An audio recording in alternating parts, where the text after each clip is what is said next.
Hi guys, I'm Shmi. Today I'm at Furlonger Specialist Cars checking out the Ferrari 365 Daytona that they have for sale. This particular car is a 1973 car, so it's one of the later models. About 1,300 were built between 1968 and 1973.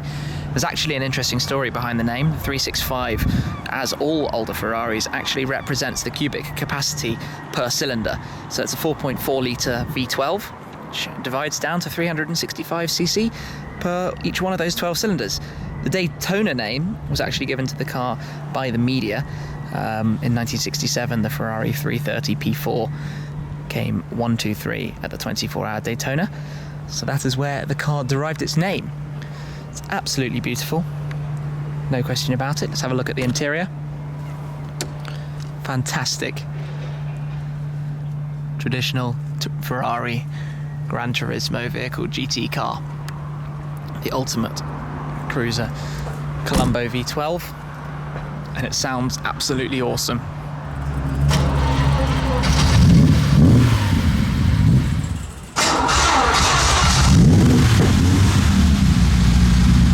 But we're going to jump in, go for a ride and then a little test drive on an absolutely beautiful day here in the UK.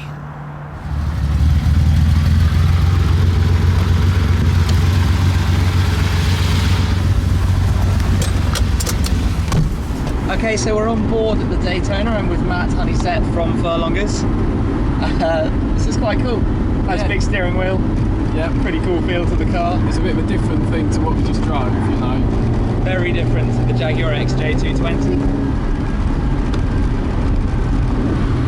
So what do we have? 5-speed manual box. 5-speed with a dog leg. It's always good to skip second out when they're cold. It's a bit bulky from second. This one's got the gate exposed. Most Daytonas have got a leather gaiter, but the previous customers had this exposed, which is nice because I think when you're driving a V12 classic Ferrari, it's nice to have that to clunk through, you know? Yeah. We've gone right through this car mechanically, so she's on the button, but sometimes they can be a bit big V12 with lots of carbs can sometimes be a bit spluttery in traffic, but it's all running quite sweet there. So talk to me, what does everything here do? How are you supposed to know? None of that does anything. Oh really? It just looks good. Fair enough, it looks very nice. You've got demist right and left, hazard, rear screen, and then you've got position of the air on the right and the left for the passenger and the driver, and then that's the temperature, cold or hot. And then this is one of the UK cars with 158 UK right-hand drives. Okay. And it's got fitted with factory aircon as well. Okay. That's cool. Yeah, it's I'll say it's completely different. Sounds amazing. It's just all about the engine in this car, whereas when we're in the Jag, it's not so much about that.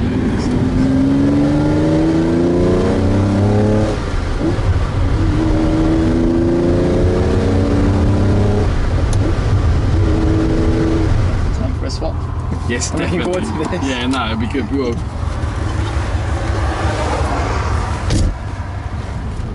So, immediately, the steering wheel is completely different to anything ever. Right, got the gearbox. Is that off? That's off. We'll go straight onto it.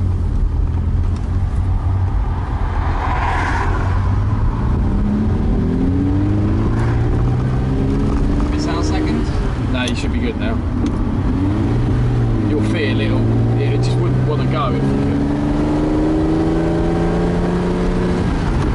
Wow, this is something different. I don't really know what to say, just got a smile on my face. Yeah, it's just, you can't, this is why I love Ferraris. Cars like this is why Ferraris just, the modern ones are amazing cars, but this, 275s, and it's that engine, that Colombo V12 is just, it's been said so many times when it's musical, it just is. It's very light and easy. Yeah. It's a GT, isn't it? So it's made for a long distance cruise, comfortable. Yeah, and like, you know, it'll take fifth now, whereas the Jag would struggle with third along here almost. You know, like it's such a tractable engine, this engine, and as they bored it out, they didn't lose almost that. It's still a great engine, you know. Obviously, it's 4 cams now, so I think one thing about any Ferrari, whether I've driven a Mondial, a GT4, an Enzo, this, I've never found one I didn't feel connected with the steering. Yeah, I think that's one thing. Any Ferrari is just so much feel to it. You know, you feel confident straight away. I think steering and pedals is something we don't talk about enough when people drive cars. It's such an important feeling, you know. Like you drive a Maserati Bora and the pedals will adjust forward and to you. It's so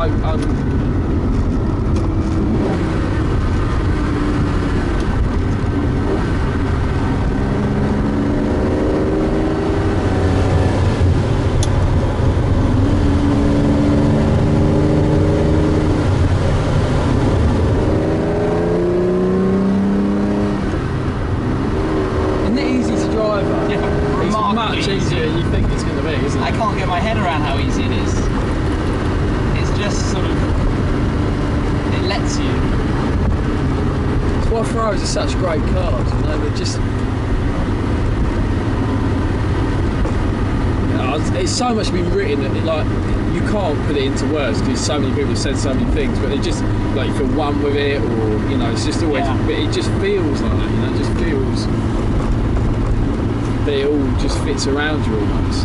That's why they're becoming mega investments. Yeah, because it is genuinely, yeah, they are that good, you know. People say, well, Maseratis and Lamborghinis not following. Well, I love Miuras, but have you ever driven the Miura? You know, it's a difficult car to drive, really. Gosh, what an experience this must have been in 1973 going for a drive. Yeah, you must have. When you think of the comparable normal cars, then. Absolutely awesome. And also the looks of it as well, when people saw it, it must have just looked. Yeah, I had a quick glance at the performance specs, it's something like 5.5 seconds to 60. Yeah. Which it wouldn't even be that slow by now standards. And you can believe it as well, you know, it's sort of not. In real time on the road, it feels every bit as quick as that, because I think the power's just there. Whereas a lot of stuff you have to work the engine, you know, like now you're just pulling up a hill comfortably. Yeah, completely. It's completely comfortable. I think that's what's initially impressed me so much, is that it is so easy and the engine has the power and you're sort of waft along the road without problems. Yeah, there's not many. I mean, if you think of cars today with V12 engines, so it's not a massive V12, but it's a 4.4. That's still a high revving engine at 7,000 red hot.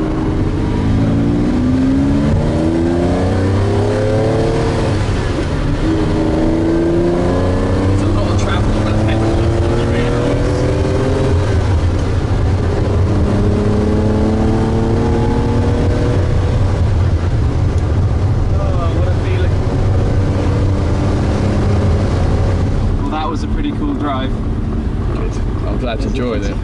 What a drive. I don't really know what to say. I've just got a massive smile on my face. The Daytona 365 GTB, an incredible experience, a true proper Ferrari V12 Gran Turismo GT car. And, I mean, this is £600,000 worth, so the lucky guys who get to own and drive a car like this, very special, incredible. Like I say, I'm a bit lost for words. I'm sure a second or third drive would teach me a little bit more, but what an experience. Big thanks to Furlongers for letting me take that out. Incredible. And yeah, follow their link down below over to their Twitter. Keep up to date with what they've got going on, but what a day. Brilliant drive. Big smile on my face. Wouldn't mind something like that one day. So yeah, thank you very much for watching. Make sure you're subscribed for all of the latest, and I'll catch up with you again very soon. Cheers. So the first concept was actually shown in 1988. At that time it was expected. The car is quite special. It's the SV. It's one of just 3 right-hand drive cars. Here we are on board the XJ220. I'm with Matt Honeysett from Furlonger.